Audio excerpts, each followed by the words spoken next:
Ako po si Architect Peter Buendia. Welcome po dito sa aming farm, mga Sabong TV watchers.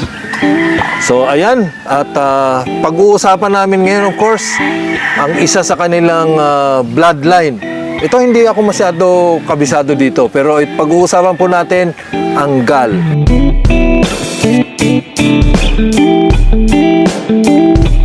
Saan ba galing yan? Saan ba? Bali, based sa ng Tito Joe, no, ang Gals are North Breton fowls.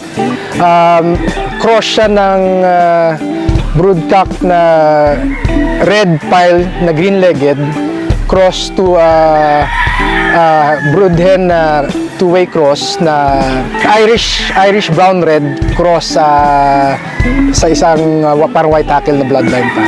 Yun yung pinaka-history niya. So, ano ba eh? Saan ba yung galing yan? I remember yung mga North Britons, naririnig ko nga yan sa kanya.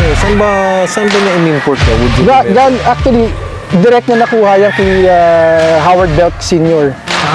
So, every summer, pumupunta siya doon to select. Paano mo minimaintain? Among themselves lang din? Yes, among themselves din. Oo, through strict selection, tsaka guidance ng daddy, tsaka ng Tito Joe.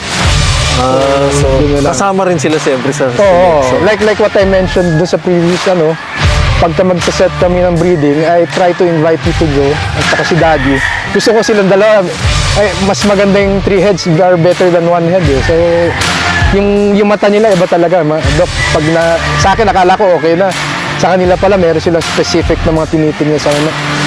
Lalo na yung kaliskis na binanggit mo, yun, tinitingnan pala nila pati yun, yung size ng kaliskis. Oo. So, marami sila nakikitang either depression na kailangan mo nang i-correct. Pero yun nga, among themselves through selection, di ba? Yes. So, si Kuya Joe ba, ano ang payo niya sa'yo? Saan gamit niya? Anong blood? Saan pwedeng i-cross? Oo, kung siya. Ang Tito Joe, madalas na kinocross yan sa Oak Grove niya. Tapos, kinocross niya rin sa Claret. For battle crosses na yun. Pero, usually What about yung Halsey Red?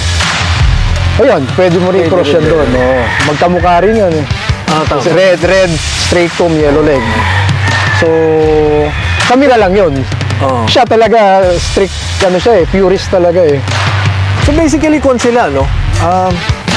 Kumbaga, power infusion. Correct. Kumbaga, yun yung pagkukuhanan mo ng power. Yes, Doc. And of course, hindi rin naman sila natatalo sa height, di ba? Maganda station nila. Station. Tapos, you're saying, sabi mo kasi, na malalakas sila.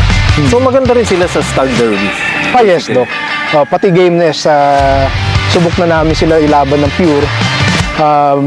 Yun nga, kasi nga, ang power niya is yung stag. Pwede mo ilaban sa bull stag.